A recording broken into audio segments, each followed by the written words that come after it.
Whatever the adventure, there's a BMW engineered to take it on. The X3 delivers a striking design with agile performance. The 100% electric i4 packed with pure electric energy. Or the plug-in hybrid X5, an impressive, versatile SUV granting full control on every journey. Choose what powers your next adventure during the BMW Road Home Sales Event. BMW, the ultimate driving machine. Hurry in for exceptional offers through January 2nd. Visit bmwusa.com for details. At Kroger, an annual Boost membership just got even better. Now you can choose from Disney Plus with ads, Hulu with ads, or ESPN Plus on us when you sign up. Plus, enjoy unlimited free delivery, double fuel points, exclusive offers, and free items. Sign up for a Boost membership today. It's an easier way to save, including new streaming options to relax with while we deliver your groceries. Kroger, fresh for everyone. Restrictions apply. See site for details.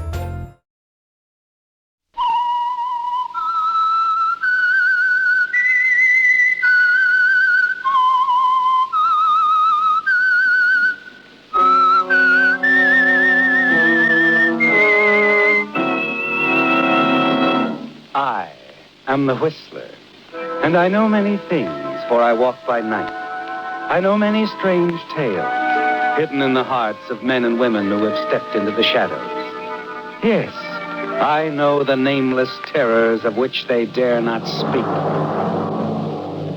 Tonight transcribed, it's the Whistler's strange story, 7 Steps to Murder.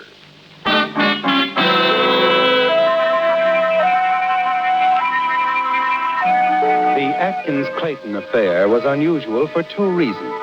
In the first place, of course, it involved a pair of famous newspaper men. Archer Atkins, the dean of New York drama critics, and Everett Clayton, the syndicated columns. But more than that, it was interesting in its structure. Yes, there were 7 distinct steps between an apparently cordial relationship and a murder.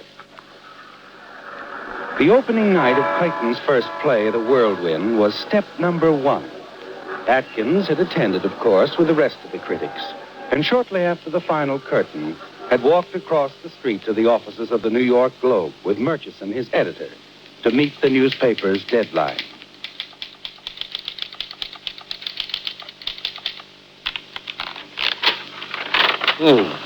Everett Clayton's new play, The Whirlwind, opened last night at the Brighton Theatre with Diana Brooks and Paul Strand in the leading role. Finish it, Atkins? Oh, Murchison. I want to see what you did to Clayton's play. I thought it was great. Oh, did you?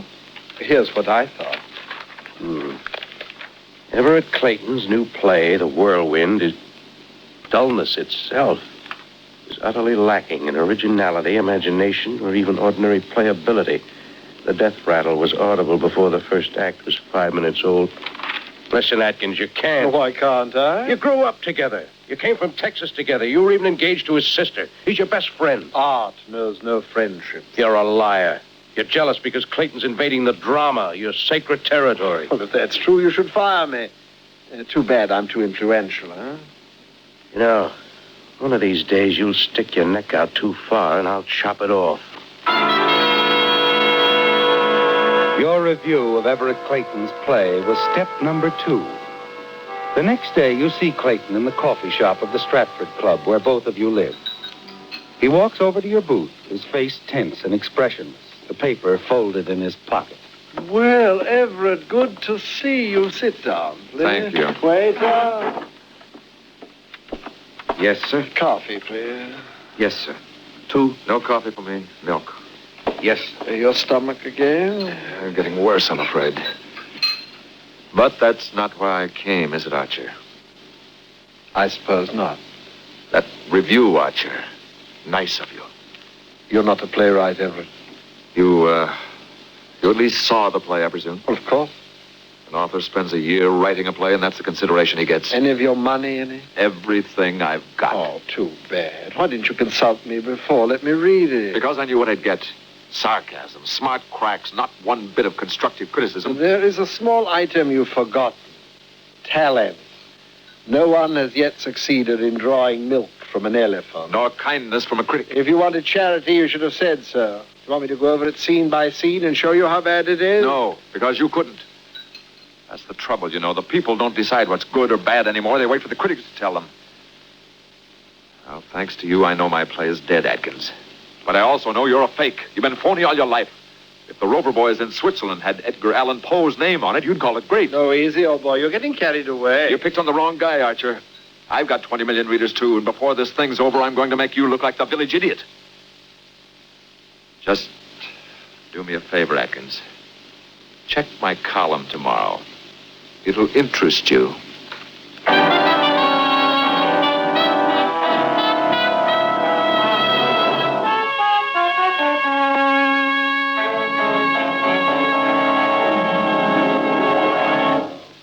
In just a minute, the Whistler will continue tonight's story. All of us are proud of our hometowns, and rightly so. In this brief moment before we continue with our program, we'd like to offer a salute to one of our hometowns in America, Los Angeles, California. In area, this is the largest city in the world, stretching more than 40 miles from the ocean to the 5,000-foot level in the mountains. And it all started from a tiny Mexican pueblo. In the year 1781, the Mexican provincial governor, Felipe de Neve, founded El Pueblo de Nuestra Senora Reina de los Angeles, meaning the village of Our Lady, the Queen of the Angels. This pueblo became the capital of a Mexican province, and it was the last place to surrender to the United States in the war with Mexico. Los Angeles today is the largest in population of any city in the West, and according to the 1950 census, the fourth largest in the nation. In the 10 years between 1940 and 50, the city increased by 31%, and still it continues to grow, to absorb the people who are making their permanent homes in the Los Angeles area. Many things have contributed to this phenomenal growth: the exceptional all-year climate, the development of the citrus fruit industry, the discovery of vast oil fields, the development of a man-made harbor that handles more shipping than Boston or San Francisco, big enough to hold the entire United States Navy.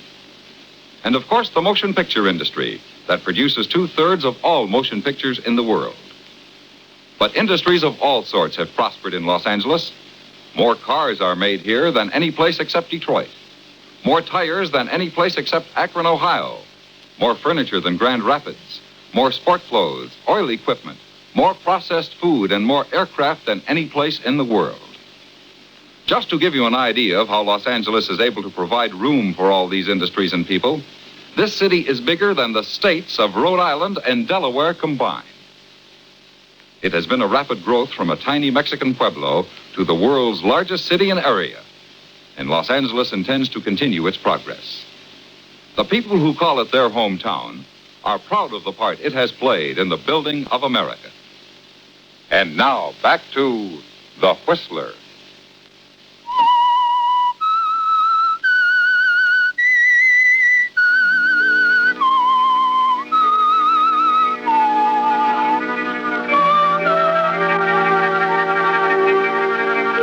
Yes, Archer. Although you didn't know it at the time, the case that was soon to become famous as the Atkins-Clayton affair fell neatly into 7 parts, 7 steps to murder. Clayton's play, of course, was the first step, and the scathing review that appeared in the Globe the next day over your signature was the second. But when you arrive at your office the next day, Murchison, the editor, is sitting on your desk waiting for you, the afternoon edition of the Ledger in his hand. Hello, Murchison. Did you read Clayton's column? I did not. Lead paragraph. Listen. I am now reconciled to the fact that my play, The Whirlwind, will close in a matter of days as a result of the efforts of a group of critics headed by Archer Atkins. As a matter of fact, Atkins is not equipped to set himself up as a critic or even a writer. He has no conception of literature, dramatic, poetic, or otherwise. And I intend to prove it. Well, amusing, but not very. You started all of this, Atkins. I think you should I'm apologize. going to be quite busy, Murchison. I'm sure there are a few obituaries that require your keen intelligence. I hope Clayton gives you a sock on the jaw.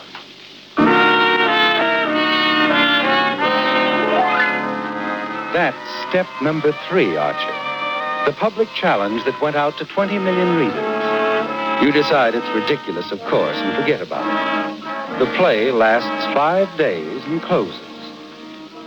Then one evening, some weeks later, Barbara Ross, the fashion editor on the Ledger, walks up to you in the lobby and taps you on the shoulder.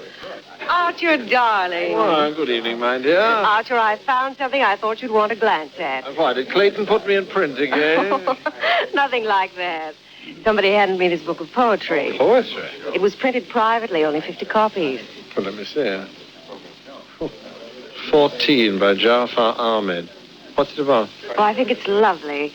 It's written by an immigrant boy about his love for a little girl. Oh, no, thank you. Oh, but Now, Art. poetry, darling, is as much a part of adolescence as the first shave, and just about as important. But it's really quite good. The boy seems to have an excellent sense of meter and a good deal of insight, too. Archer, you know so much more about poetry than anyone else I know. All right, yeah. I'll look it over.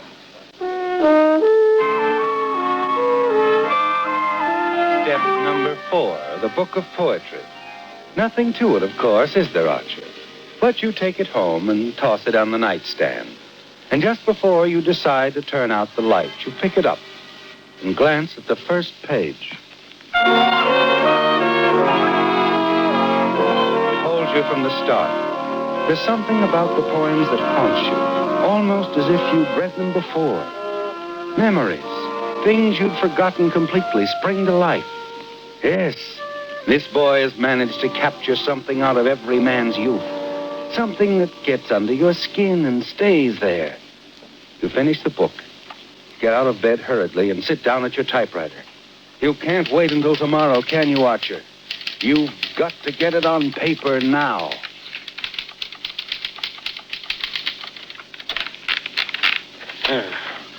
Although the poems are immature, there's something great and universal about this work. The volume has been printed privately, but in my opinion, it would be a wise investment for any publisher to issue it in quantity. 14 by Jafar Ahmed should never be forgotten. That ought to do it. It'll be on the bestseller list in a month.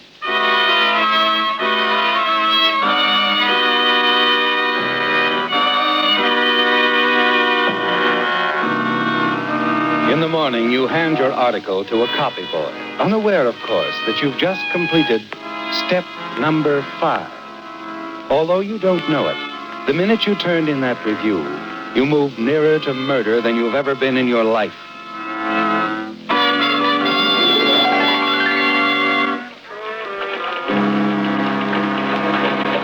It's just 24 hours later when the same boy walks into your office, places a newspaper on your desk. Step number 6. Here's your copy of the ledger, Mr. Atkins. No. Round town with Everett Clayton. Oh, here we are. 3 months ago, I promised to reveal Archer Atkins, the so-called Dean of Literary Critics, as a phony. Today, I call attention to the raves he's been giving the book of poems called 14, supposedly written by a 14-year-old Iranian lad. The fact is, gentle readers, I wrote 14. What is shocking, eh, Archer? Oh, hello, Murchison. I didn't see you. That's all right. You needn't hide that. Some of our best people read Everett Clayton, including the publishers of this paper. That's trash. Just trash. And lies, too, I suppose. Clayton never wrote 14. He hasn't got enough sense. Seems to know a lot about it, Archer. Read on. He tells just how he did it. He had no knowledge of poetry, he says. Just threw together the lushest and most senseless adjectives he could concoct. Had the whole mess printed up on the quiet. You, the great Archer Atkins, praised it to the skies. Are you trying to tell me that you believe this nonsense, Murchison? What a man's got readers, Archer. 20 million of them, so calm down. Don't tell me to calm down. As a matter of fact, why don't you get out of here? Let me at that typewriter. I'll teach Clayton his place. Not in the Globe, you won't. And why not? I talked to the publishers. We want your resignation by the end of the month. From now on, I'm editing your material, and I don't intend to have any libel suits on my hands. Not even to save the great name of Archer Atkins. Good day. Oh, for once I've had the last word.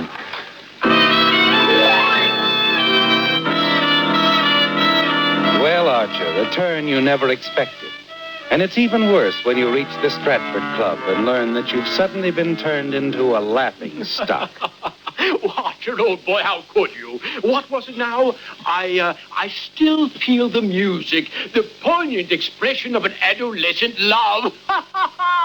Sweetly agonizing emotions, part of every man's youth. I'm not above throwing this cane on your skull, my dear Henry. Gentlemen, you hear? The great Atkins is no longer capable of using his cutting tongue. He must now resort to a cane.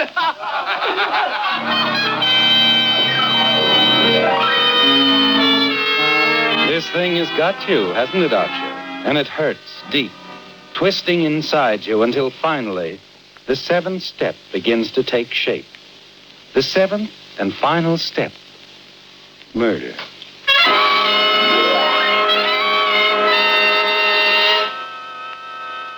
It's a frightening thought, isn't it, Archer?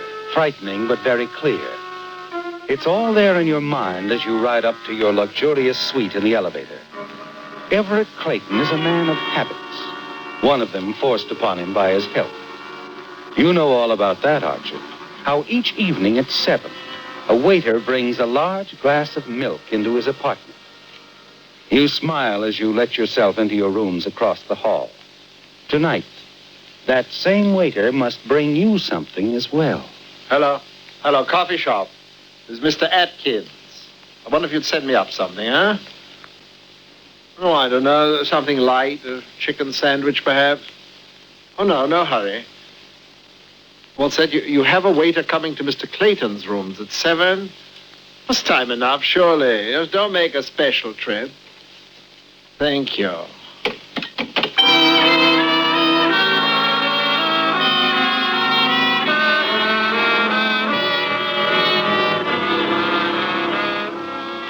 Waiter. Yes, sir? You have a sandwich and coffee for me? Oh, yes, sir. But I was going to stop first at Mr. Clayton. Yes, well, come in a moment and set it down there on the desk, would you?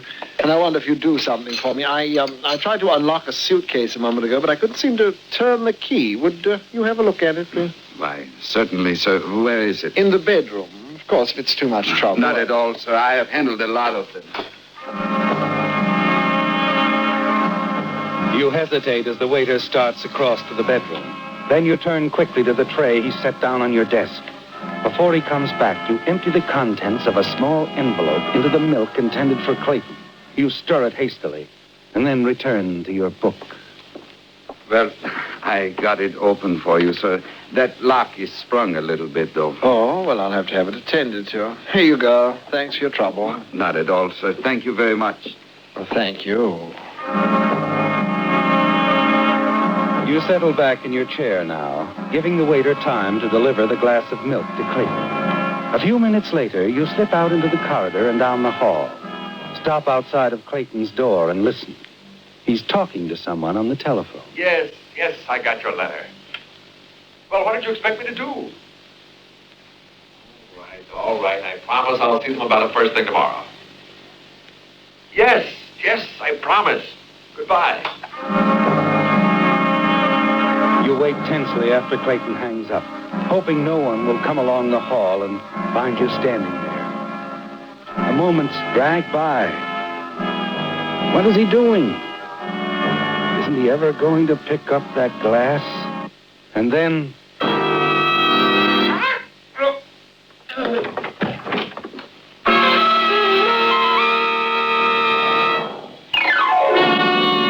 A moment later, you whip the door open, step inside, and lock it. A glance at Clayton's body sprawled on the floor assures you that he's dead. Quickly, you cross the room and sit down at his battered portable typewriter. To my dear mother, comma, my sister, comma, and gentle readers, colon. It isn't often that a man gets the opportunity to write his own obituary, period. Believe me, comma, this isn't easy, comma, but I've been ill for some 10 years now. You type rapidly, Archer, because you know exactly what you want Clayton's suicide note to say. It includes, above all else, a confession, one in which the dead Everett Clayton will admit to the world that he perpetrated a deliberate hoax against you. His note tells how he lied in claiming to have written the verses in the book 14. How actually he simply dug up a number of anonymous ballads and revised them a bit. You put it all down, Archer, your way, but in Everett Clayton's style. And then you add his well-known signature. Just the two simple typewritten letters. E.C. Thanks, my dear Everett. We'll see tomorrow how your 20 million readers like this one.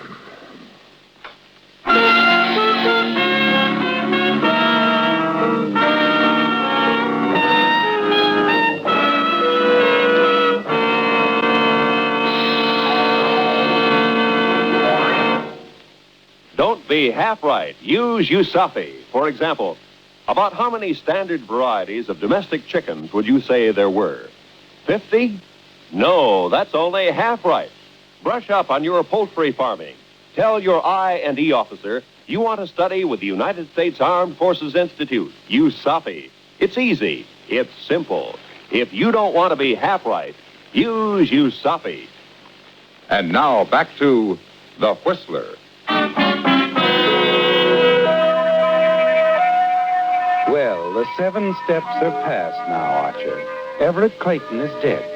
But more important than that, the suicide note in his typewriter will put you back at the top of the heap. Yes, Murchison, your publishers, Hanley, and the whole literary world will have to admit who has the right to wear the critic's crown. But you're very practical about it, aren't you? The police will come, of course, and you're ready for them, with that vague, superior, confident air that has always carried you through before. And why not? What can they possibly prove? You don't seem at all surprised at the police calling on you, Mr. Atkins. Oh, my dear Captain Foss, the moment the manager of this club informed me of Clayton's demise, I resigned myself to a round of dull questions. Naturally. You've known him all his life, grew up with him, sweet on his sister at one time. Anything else you want to know? I was an incubator baby, weighed 3 pounds, 2 1/3 ounces.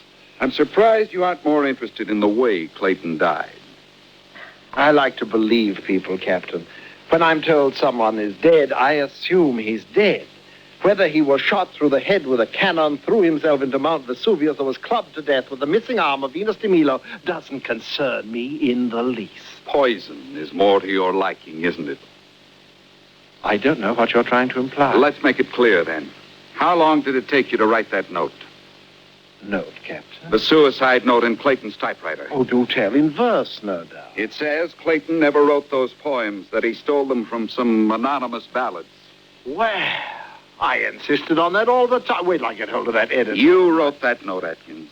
You poisoned Clayton and ran the note off on his typewriter. Nonsense. Who gave you that story? Some idiot from the Ledger? Take a look at these papers, Atkins. Ever seen them before? They're yellow. They're very old, aren't they? They're poems you wrote to Everett Clayton's sister when you were 14, over 40 years ago. What? That book of poetry you reviewed was not written by Jafar Ahmed or Everett Clayton, but by Archer Atkins. Reviewing my own poetry. So it wasn't suicide, you see. No, wait a minute. He still did it. It was a malicious trick. Now, listen, Captain. It wasn't suicide, Atkins. Because Clayton's sister blew up when she read what he did with those poems after she sent them to him. She phoned him last night. He was talking to his sister. She made him promise a public retraction. Clayton was going to see you about it in the morning.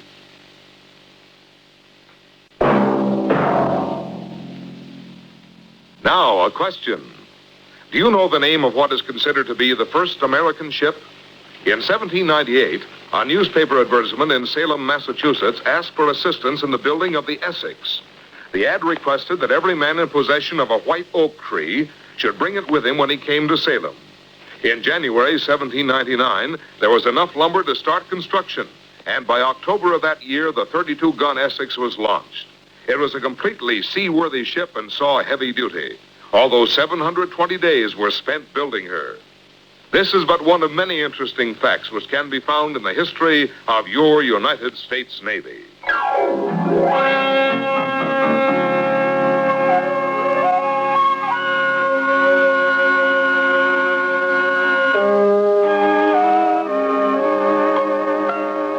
Featured in tonight's transcribed story were Bill Foreman as the Whistler, Hans Conried, Olin Soule, Jack Moyles, Charlotte Lawrence, Vic Perrin, and Jack Carroll. The Whistler, directed by Gordon T. Hughes with music by Wilbur Hatch, is produced by Joel Malone and transmitted overseas by the Armed Forces Radio Service. This evening's story was by Meyer Dolinsky. The Whistler was entirely fictional, and all characters portrayed on The Whistler are also fictional. Any similarities of names or resemblances to persons living or dead is purely coincidental. This is George Walsh speaking, and reminding you to listen again next week for another strange tale by The Whistler. Whatever the adventure, there's a BMW engineered to take it on. The X3 delivers a striking design with agile performance. The 100% electric i4 packed with pure electric energy. Or the plug-in hybrid X5, an impressive, versatile SUV granting full control on every journey. Choose what powers your next adventure during the BMW Road Home Sales Event. BMW, the ultimate driving machine. Hurry in for exceptional offers through January 2nd. Visit bmwusa.com for details. At Kroger, an annual Boost membership just got even better. Now you can choose from Disney Plus with ads, Hulu with ads, or ESPN Plus on us when you sign up. Plus, enjoy unlimited free delivery, double fuel points, exclusive offers, and free items. Sign up for a Boost membership today. It's an easier way to save, including new streaming options to relax with while we deliver your groceries. Kroger, fresh for everyone. Restrictions apply. See site for details.